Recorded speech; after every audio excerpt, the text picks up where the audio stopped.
అన్ని గ్రామ పంచాయతీల నుంచి మండల కేంద్రానికి బీటీ రోడ్లు వేసే బాధ్యత కాంగ్రెస్ పార్టీ తీసుకుంటుంది. మండల కేంద్రాల నుంచి జిల్లా కేంద్రానికి డబుల్ రోడ్ వేసే బాధ్యత కాంగ్రెస్ పార్టీ తీసుకుంటుంది. ఇదే కాదు, జిల్లా కేంద్రం నుంచి రాష్ట్ర రాజధాని హైదరాబాద్ నగరానికి 4 లైన్ రోడ్లను వేసే బాధ్యత కాంగ్రెస్ పార్టీ తీసుకుంటుంది. ఇదే కాకుండా హైదరాబాద్ శ్రీశైలం రోడ్డు, ముఖ్యంగా కల్వకుర్తి నుంచి హైదరాబాద్ వరకు విపరీతమైన రద్దీ పెరిగింది, ప్రమాదాలు జరుగుతున్నాయి. మొన్న ఢిల్లీ వెళ్ళినప్పుడు నేను, కోమటిరెడ్డి వెంకటరెడ్డి గారు, నితిన్ గడ్కరీతో మాట్లాడి హైదరాబాద్ కల్వకుర్తి శ్రీశైలం జాతీయ రహదారిని 4 రోడ్ల లేన్గా రోడ్డు మంజూరు చేయించడానికి మాట్లాడినాం. తొందరలోనే హైదరాబాద్ కల్వకుర్తి వరకు 4 లైన్ రోడ్డును అభివృద్ధి చేసే బాధ్యత కాంగ్రెస్ పార్టీ తీసుకుంటుంది. అదేవిధంగా మిత్రులు, నేను చదువుకున్న పాఠశాల తాండ్ర గురించి గుర్తు చేసిండ్రు. మా నారాయణ రెడ్డి అక్కడ 50 లక్షలే అడిగిండు. నేను చదువుకున్న పాఠశాల తాండ్ర హై స్కూల్కు 5 కోట్ల రూపాయలు ఇచ్చి అక్కడ పాఠశాలను అభివృద్ధి చేసే బాధ్యత నేను తీసుకుంటా అని చెప్పి ఈ సందర్భంగా తెలియజేస్తున్నా. అదేవిధంగా వెల్దండ మండలంతో, వెల్దండ ప్రాంతంలో ఉన్న ప్రజలతో, అక్కడున్న మిత్రులతో నాకు సన్నిహిత సంబంధాలు ఉన్నాయి. వెల్దండ మండల కేంద్రంలో పాఠశాలల అభివృద్ధి కోసం అదనంగా 5 కోట్ల రూపాయలు ఇచ్చి వెల్దండ మండల కేంద్రంలో ఏమేం కావాలో మీరు అభివృద్ధి చేసుకోండి, దానికి అవసరమైన నిధులను ఇచ్చే బాధ్యత కాంగ్రెస్ పార్టీ తీసుకుంటుంది అని చెప్పి నేను ఈ సందర్భంగా తెలియజేస్తున్నా. అదేవిధంగా స్కిల్ యూనివర్సిటీ, మా నారాయణ రెడ్డి మెడికల్ కాలేజ్ ఇక్కడనే అడుగుతుండు, ఇంజనీరింగ్ కాలేజ్ ఇక్కడనే అడుగుతుండు, పాలిటెక్నిక్ కాలేజ్ ఇక్కడనే అడుగుతుండు, స్కిల్ యూనివర్సిటీ ఇక్కడనే అడుగుతుండు. కొన్నిటికి ఫీజిబిలిటీ కూడా మనం చూసుకోవాలి ఉంటుంది. అందుకే నారాయణ రెడ్డి గారి కోరిక, నా కోరిక కొంచెం అటు ఇటుగా సమన్వయం చేసి ముచ్చర్ల ప్రాంతంలో ఆగస్టు 1వ తారీఖు నాడు యంగ్ ఇండియా స్కిల్ యూనివర్సిటీని ప్రారంభించబోతున్నాం.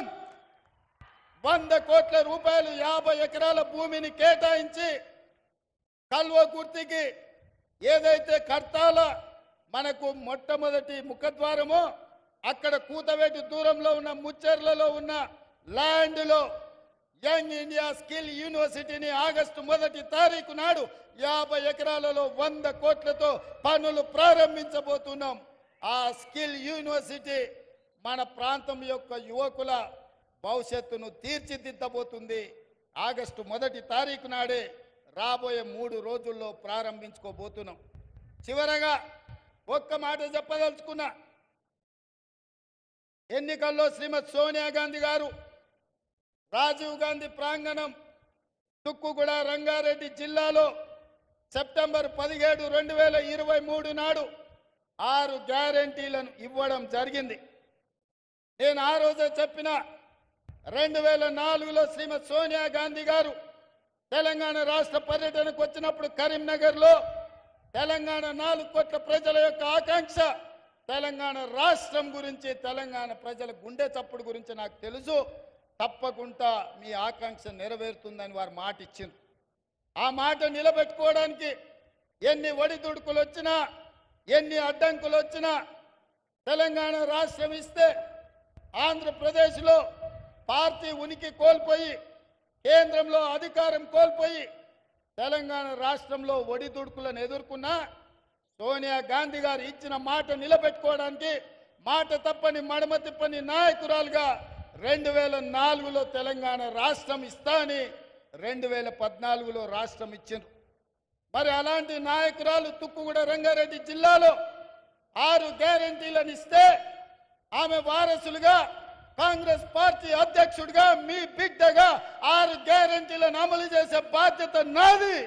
అందుకే ఈరోజు ఆడబిడ్డలకు ఆర్టీసీలో ఉచిత ప్రయాణం ఇచ్చి 2500 కోట్ల రూపాయలు ఆర్టీసీకి చెల్లించడం, రాజీవ్ ఆరోగ్యశ్రీని 5 లక్షల నుంచి 10 లక్షలకు పెంచడం, పేదవాడు నిలవడానికి నీడ, ఊర్లో ఆత్మగౌరవం ఇందిరమ్మ ఇల్లు, 4.5 లక్షల ఇండ్లను పేదవాళ్లకు 10,000 కోట్లతో మంజూరు చేసి ఇవాళ పేదవాళ్లను ఆదుకునే ఇందిరమ్మ ఇళ్లను మంజూరు చేసినాం. ఇదే కాదు, ఆడబిడ్డలకు కట్టెలపై కష్టాలు తీర్చాలని, వాళ్ళ కన్నీళ్లు తూడవాలని 1200 రూపాయలు ఉన్న సిలిండర్ను ఇవాళ 500 రూపాయలకి ఆడబిడ్డలకి ఇంటి దగ్గర ఇచ్చి ఆడబిడ్డల కన్నీళ్లు దూర్చే బాధ్యత ఇవాళ ఈ ప్రభుత్వం తీసుకున్నది. ఇదే కాదు, వ్యవసాయానికి ఉచిత కరెంట, భూమి లేని పేదల సంగతి మీరు పట్టించుకోరా అని పాదయాత్ర సందర్భంగా అచ్చంపేట నుంచి హైదరాబాద్ వరకు నేను పాదయాత్ర చేసినప్పుడు పేదలు వచ్చి నాకు చెప్పినారు. అందుకే ఈనాడు ప్రతి పేదవాడి ఇంట్లో 200 యూనిట్లు ఉచితంగా విద్యుత్తును ఇచ్చి పేదవాడి ఇంటిలో వెలుగుల్ని చూడాలన్న ఆలోచన ఇవాళ మన ప్రభుత్వం చేస్తున్నది, అమలు చేసి తీరుతున్నది. అదేవిధంగా మిత్రులారా, రైతు రుణ మాఫీ పార్లమెంటు ఎన్నికల్లో ఓ సన్నాసి దూలం లెక్క పెరిగిండు కానీ దూడకున్న బుద్ధి కూడా లేదు. సవాలు విసిరిండు, నువ్వు 2 లక్షల రూపాయల రుణమాఫీ చేసి చూడు అని. నేను చెప్పిన ఆగస్టు నెలలో తప్పకుండా 2 లక్షల రూపాయల రైతు రుణమాఫీ చేసి రైతుల రుణం తీర్చుకుంటా అని సవాలు విసిరి ఆగస్టు రాకంటే ముందే 1 లక్ష రూపాయల రైతు రుణమాఫీ చేసి పేదవాళ్ళ ఖాతాలో 6093 కోట్ల రూపాయలు ఇప్పటికే చేసిన. ఈ రోజు ఈ వేదిక మీద నుంచి తెలంగాణ రాష్ట్రంలో ఉన్న లక్షలాది మంది రైతాంగానికి నేను మాట ఇస్తున్నా, జూలై 31 తారీఖు దాటకంటే ముందే 1,50,000 రూపాయలు ఉన్న ప్రతి రైతుకు మళ్ళీ రెండో విడత ఖచ్చితంగా 30 తారీఖు జూలై దాటకంటే ముందే 1,50,000 రూపాయల మీ బాకీని చెల్లించి రైతు రుణం తీర్చుకుంటా అని చెప్పి ఈ కల్వకుర్తి గడ్డ మీద నుంచి నేను మాట ఇస్తున్నా. ఇదే కాదు, 2 తారీఖు నుంచి 14 తారీఖు వరకు నేను విదేశీ పర్యటనకు వెళ్తున్నా.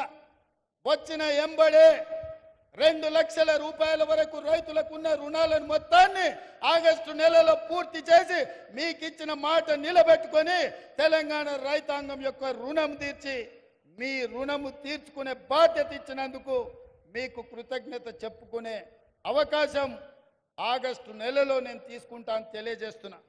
అందుకే మిత్రులారా, ఇవాళ కేటీఆర్, కేసీఆర్, హరీష్ రావు మాట్లాడుతున్నారు. కాంగ్రెస్ వచ్చింది, ఇవాళ పేదలకు కష్టాలు వచ్చినాయి.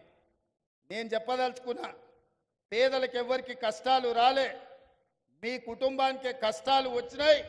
ఆ కష్టాలను కప్పిపుచ్చుకోవడానికి పేదల మీద నెట్టే ప్రయత్నం చేస్తున్నాడు.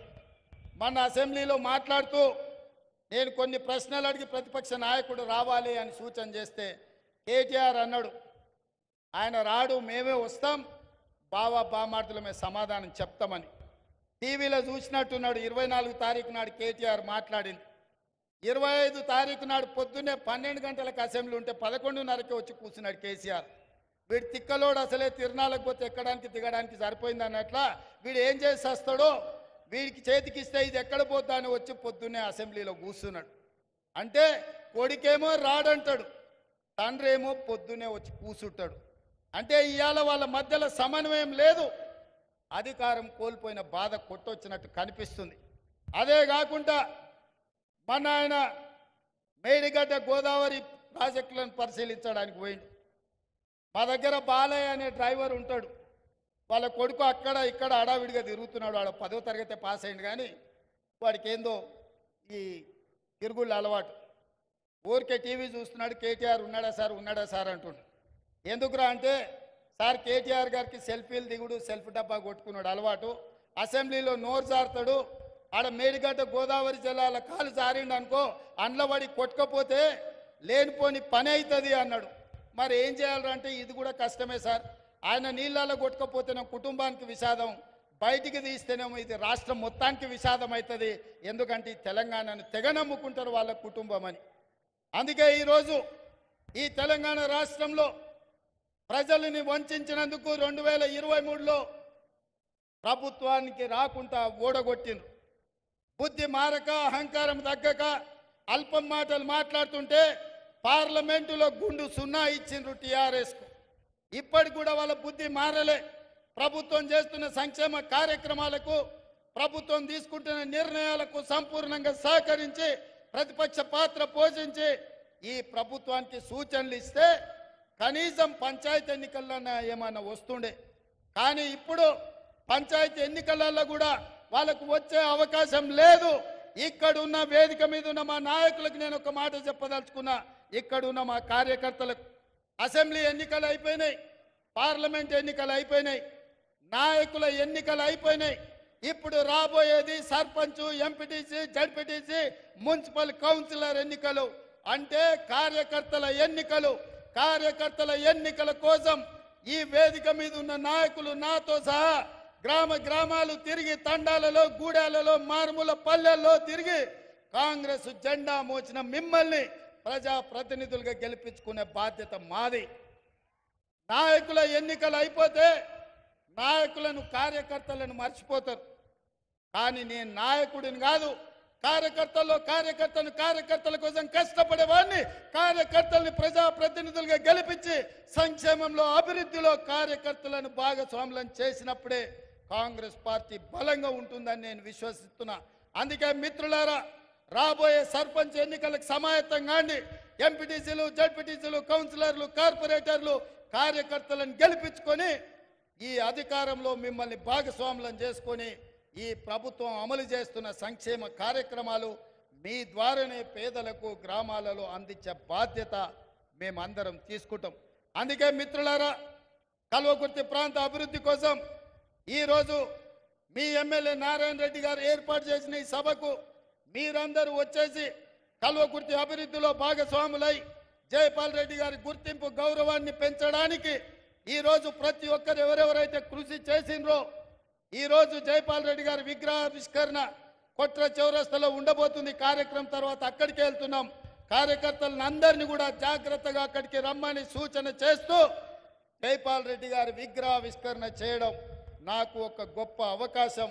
తెలంగాణ రాష్ట్ర ముఖ్యమంత్రిగా బాధ్యతలు చేపట్టిన నాకు దక్షిణ తెలంగాణ నుంచి ఉత్తమ పార్లమెంటేరియన్గా ఎన్నికైన సిద్ధాంతకర్త, అదేవిధంగా ఈ దేశంలో సరళీకృత విధానాలతో దేశంలోనే వన్నె తెచ్చిన పివి నరసింహారావు గారి తర్వాత జాతీయ రాజకీయాలలో తెలుగు బిడ్డలకు గౌరవం తెచ్చిన జైపాల్ రెడ్డి గారి విగ్రహావిష్కరణలో పాల్గొన్న మీకందరికి కూడా మనస్ఫూర్తిగా ధన్యవాదాలు, కృతజ్ఞతలు తెలియజేసి సెలవు తీసుకుంటున్నా. జై కాంగ్రెస్.